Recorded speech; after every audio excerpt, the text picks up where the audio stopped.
Hot Springs Village Inside Out is a closer look at the greatness of Hot Springs Village, Arkansas and the surrounding areas. People, places, experiences. Hot Springs Village is one of the most beautiful places on earth. Join me, Randy Cantrell, and my co-host Dennis Simpson as we engage in weekly conversations to explore Hot Springs Village Inside Out. Today's show is brought to you by Central Arkansas's favorite radio station, KVRE. Find them on the dial at 92.9 FM. Stream them live at kvre.com. RE/MAX of Hot Springs Village. The award-winning RE/MAX of Hot Springs Village is the largest real estate office inside the village with over 30 full-time agents and support staff. Visit them to learn more about this beautiful place to solve your real estate needs. Call them today at 1-800-364-9007. Find them online at explorehsv.com. They are RE/MAX of Hot Springs Village at 1-800-364-9007 or online at explorehsv.com. Ike Eisenhower State Farm. Ike and his award-winning team have been serving the insurance needs of folks all around Hot Springs Village since 1998. Ike has qualified for State Farm's President's Club, Chairman's Circle, and Hot Springs Village Insurance Agent of the Year. Call Ike Eisenhower State Farm today at 501-984-4100. That's 501-984-4100. Find them online at ikeeisenhower.net. Call them today for all your insurance needs because, like a good neighbor, Ike Eisenhower State Farm is there. Well, it's the day. This is the day I've wanted. This is the day that Chuck Miller shows up on the website and tells us what it's like to put two holes in one in a hole at Cortez. Tell me what on earth it's like. Well, it's amazing because I had a hole in one in 1974, and then it was 40 plus years or whatever. I was playing in a church group. In a church scramble, and we got to the 12th hole at Magellan, and I hit an 8-iron and went, like on TV, it went perfect. Took two bounces and went in the hole. Really? And then an hour, maybe hour and a half later, I was on 17. Well, if you know 17, it's a downhill par 3. Yep. So I hit the ball. Unfortunately, this time it wasn't what you call perfect. I hit it on the heel of my club. It never got more than a foot and a half off the ground. It rolled down the hill and picked up speed because it's downhill. Right. It went over the little ledge, kept rolling downhill, rolled past the bunker, onto the green and in the hole. And I was playing Don Stokes, who was one of the fellows that we were playing with. He says, "It's going in the hole." And I said, "You got to be crazy." And the thing went in the hole. And so I had two holes in one in about an hour and a half at Cortez. On the same day. Same day. At the same golf course. I was asking about it with people in the golf industry, and they came up with the fact that the odds of doing that, of having two holes in one day, much less on 1-9, 69 million to 1. Did you go from there directly to Oakland, or did you just buy some lottery tickets? There were a lot of suggestions to do that, but I didn't. But the next time I had a chance to buy a lotto ticket, I did. And so I got zero. Well, you used all your luck at one time. You spent it all in one place, Chuck. Yeah, it was amazing. It was about 15 minutes of fame that lasted for a couple of weeks. I was on TV in Little Rock. I had friends that saw it. It was on all kinds of things. I got an email from a buddy in Mexico, of all places. He had heard about it someplace. It was fun. I got to do some interviews. They had me showing two of the reporters on TV. They had never seen a golf club, and I was supposed to show them how to play. You're serious. You're very serious. Oh yeah, I'm very serious. And they'd never seen a golf club. They had never seen maybe they'd seen it, but they had never tried to play. Certainly hadn't had one in their hands for any particular purpose. No, right? And so I tried to show them. Well, one of them hit it about 3 feet and the other one fell on the ground laughing.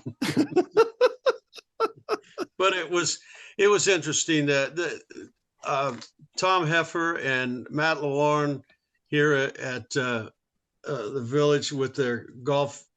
Tom's the director of golf, and I think Mike Sosha, the assistant director, was there, and Matt, and they were watching the filming, and they were very helpful to me. They guided me through, and they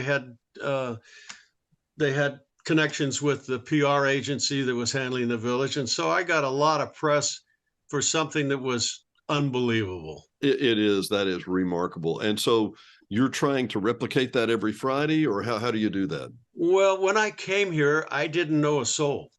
I had been here while I was doing a 2012 50-week, 50-state driving golf tour of the U.S. I was playing golf in every state. I was on the radio every week nationwide. Fortunately, about 85% of all my expenses were comped because people wanted to hear on the radio about their place. Anyway, wow. So when I met, or I talked with John Paul, who was the director of golf at the time, and he set me up to play 4 courses, and I did. And when I decided to move here in December of 2012, I called John and I said, John, I'm here. I don't know a soul. How do I get to play all these nice courses?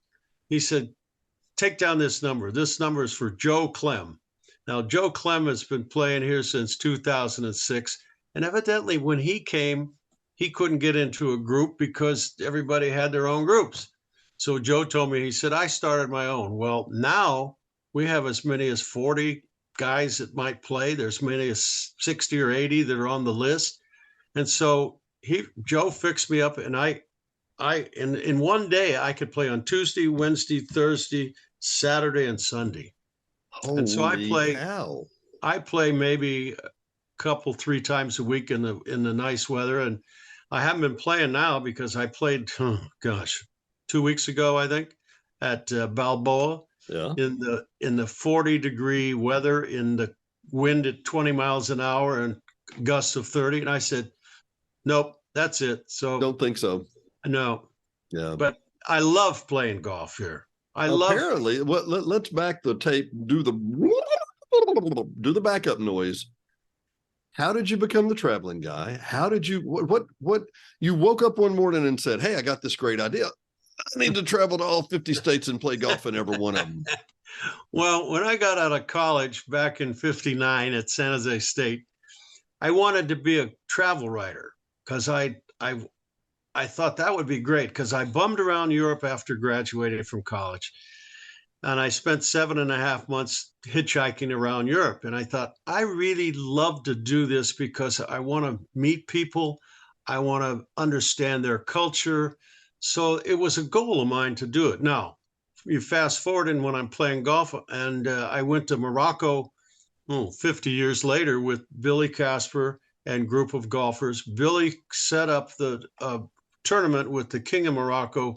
It's now been like 35 years ago. Billy unfortunately passed away here about 4 or 5 years ago. Yeah. But I made this connection with him, and I went to Morocco because at that time I had established myself as a travel writer. I have to tell you how it started.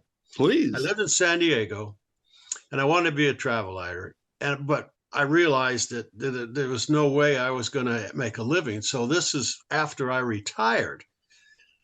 And I saw this little ad in a throwaway paper in San Diego, the San Diego Journalist, whatever it was. Right. They're looking for a travel writer. So I called them. And I said, my name is Chuck Miller. I'm a travel writer, and I'm interested in writing articles for you. So I'm going to send you one. So they had an email address. I sent them an article about Catalina. I had visited and played golf at Catalina. Nothing happened. About 3 months later, I got this call, and he says, is this Mr. Miller? I said, yes, it is. This is so-and-so from this paper, da-da-da-da. And he says, we'd like to use your article. I said, that would be wonderful. I'd happy to do it. He says, we don't pay much. I said, well, what is your payment list? He said, well, we pay $50 for an article.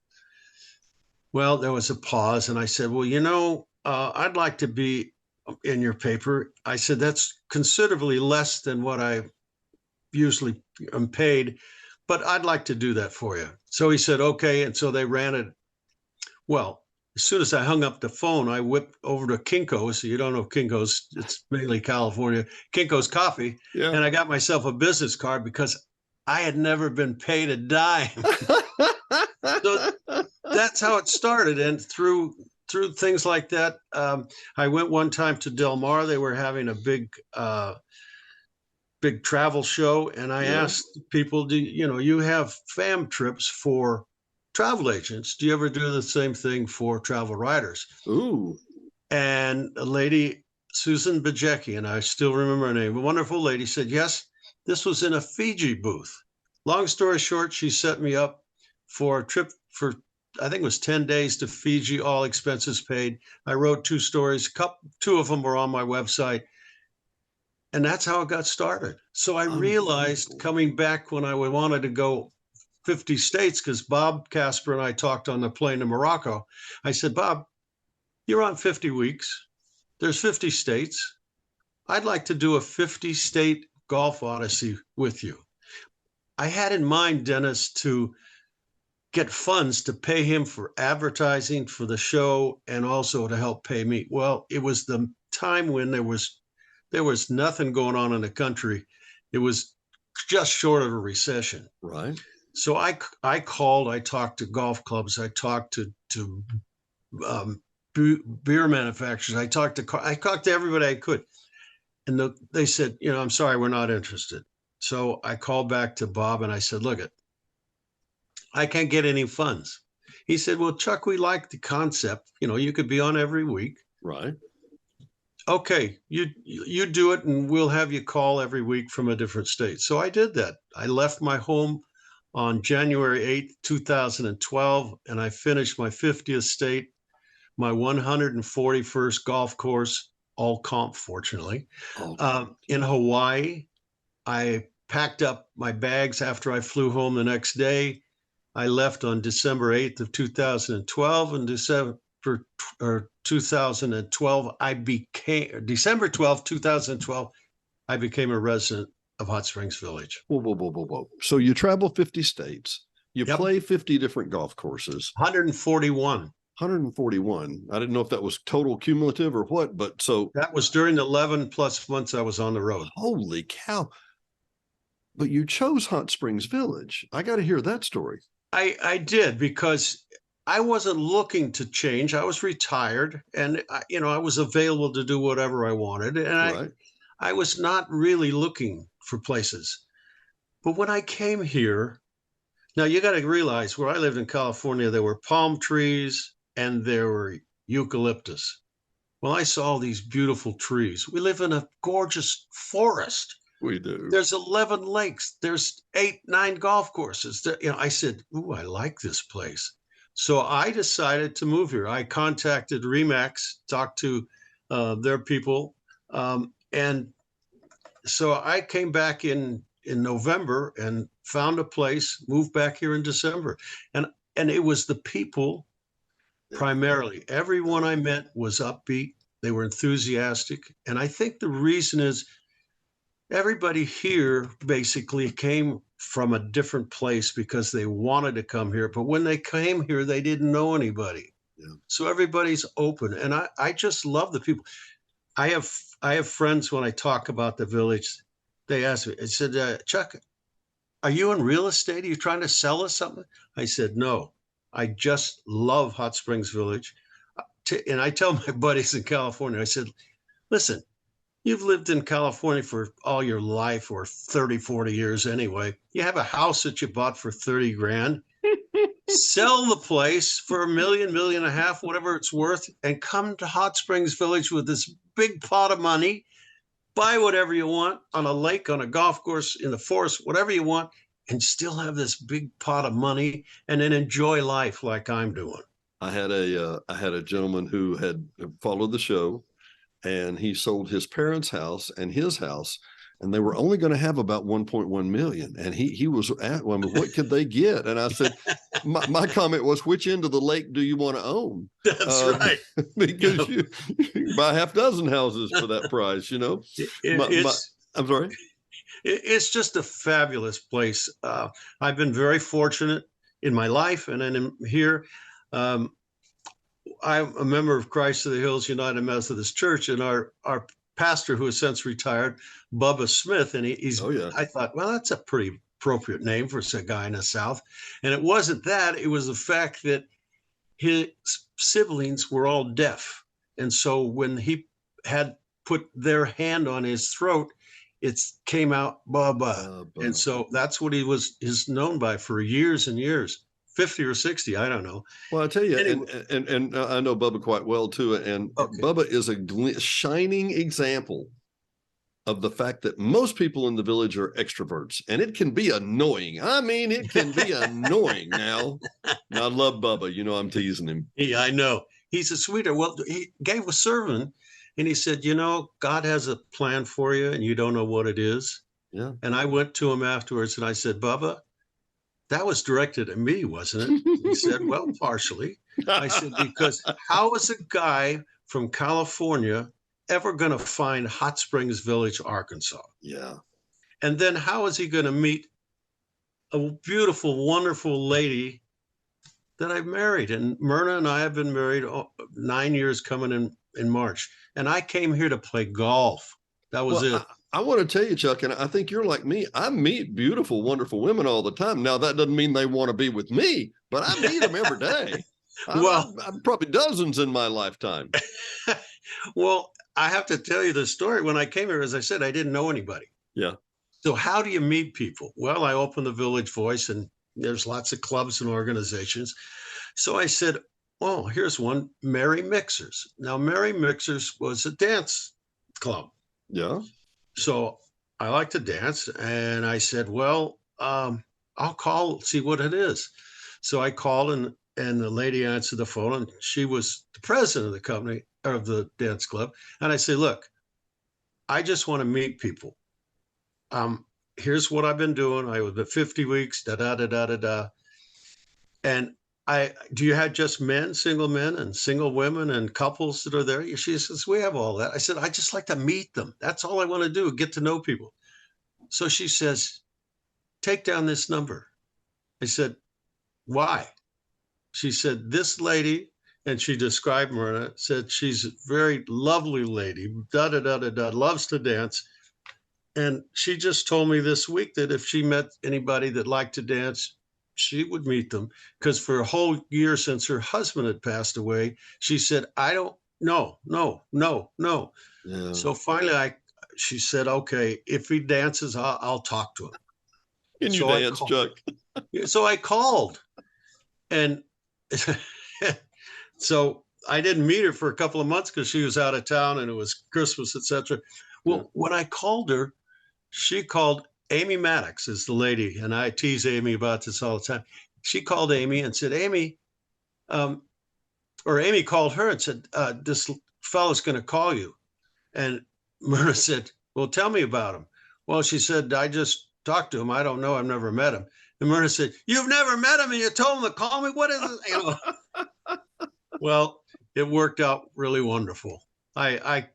She's the love of my life, and I'm very fortunate. Well, and part of that, though, Chuck, is the fact that there are a low, given the population, there's a low number of serial killers here in the village. So that worked out for you, if you know what I mean. Well, right? I have to tell you, when Myrna told her sister, who lives in Phoenix area, that she had met me and where I was from and all, her sister had just seen a horror movie where there was an axe murderer. So she said, he's from California. You better look out. He might be an axe murderer. Oh, my God. Chuck, I realize we can't fit this in one show. There's no way. We're going to have to come back around to you. I want to hear more of the story of origin, too. How did you ever, and I don't want to, because literally we need to make 2 shows out of this, but how did you, and for those of you that are watching, I apologize. We've been looking at Chuck's webpage, which is thetravelingguy.com, not the travel guy, thetravelingguy.com. And if you just type that in, The Traveling Guy, it comes up, and it's Chuck Miller and Charles Miller, and just absolutely fascinating, buddy. Give me a teaser for the next show. When did you start playing golf, and why, and how did you develop such a love for it? My dad asked me when I was about 10 years old if I wanted to learn how to play golf. And I said, sure, Daddy, I really would. He belonged to the San Diego Country Club, not because we had any money, but in those days, if you were a manager of the insurance office like he was, there were perks. And he chose San Diego Country Club because he liked to play golf. Sure. So we went out there and I took a lesson, and that's how I started playing golf. Something tells me that playing golf at the San Diego Country Club could be expensive, is my theory. Yes, it is expensive. And he, I don't know how much it was in those days, but whatever it was, he didn't have it. I'll tell you another story about it. So you're saying a very modest means, but he was able to get a perk that really mattered for him, right? Yeah, the perk took care of, I'm sure, the bill. Well, I bet it did. Well, and obviously changed your life too. Oh, absolutely. You talk about coming from California. I had a friend that came out one time, and I said, what do you think about Arkansas? And her comment was, it's so green. Yeah. And to which I because I'm as you said, most everybody else is from somewhere else. Yeah. I'm from about 22 miles down that way. I'm from and so is Diane. She's from about 45 minutes away. And I remember thinking, okay, it's green. What color is it supposed to be? Now, This is because I had never been to Southern California. And we went last fall, and I thought that's why she wondered why it was so green, because it's right. I literally woke up. I was having dreams about brown landscape, brown sidewalks, brown dirt, and frankly, people living on the side of the streets, on the highways. And I remember thinking, something's not right. And Diane asked me what I thought about California, and I said, this is unsustainable like this. One of the things, because I've traveled so much, I've been to 98 countries around the world. I've been to all 7 continents and, of course, all 50 states. Most of those were either on business or at a very inexpensive way to travel. But when I started that, once I bummed around Europe after college, but California is so different than what we have here. And I always wanted to live in on a golf course or on a lake. Well, we live on the cove of a lake, and 9 golf courses are within 15 minutes. Yeah. It's an amazing place. It really is. And just to address this one point, we're going to close out and we'll come back in a few. The one point I do want to bring up, and I want to just say something to you about real quick. What does it cost here versus costing anywhere else? Because Lord knows, what it costs to play golf everywhere else. Well, I was playing golf in California. I belonged to a country club out there, but we would play other courses when our course was closed. Right. And it was $75 to $150. And this is how long ago? 10 years ago. Whoa. I have played Pebble. I've played it 5 times, I think. I don't know how much it is now, but the first time I played it, this tells you how long ago, I was really angry because some buddies asked me if I wanted to play Pebble. They had an opening. I said, sure. We went down there, and they had just raised the price from $25 to $50. I think now it's $550, $600 plus a caddy. Around, yeah. For 18 holes. Yep. My goodness. Chuck, I would think the average cost probably of just public courses is probably at least $75 to $150. Really? Now. Yeah. Really? I mean, you can get deals, but sure. Because I'm a super senior, and I pay $25 to $28 around, including the car. Yeah. You'll get there someday. You're pretty young now. But no, as a friend of mine said, the only thing bad about turning 100 is not turning 100, if you get my drift. That's right. Right, Chuck? Yeah, no For question. Hot Springs Village, Inside Out. I'm Dennis Simpson. He's Chuck Miller. Hopefully we can see him next time, and we will talk to you soon. Thanks, Dennis. Thanks, Take Chuck. care. See you, buddy. Thanks for watching and listening to Hot Springs Village Inside Out, a weekly podcast starring Hot Springs Village, Arkansas. Visit the website at hotspringsvillageinsideout.com.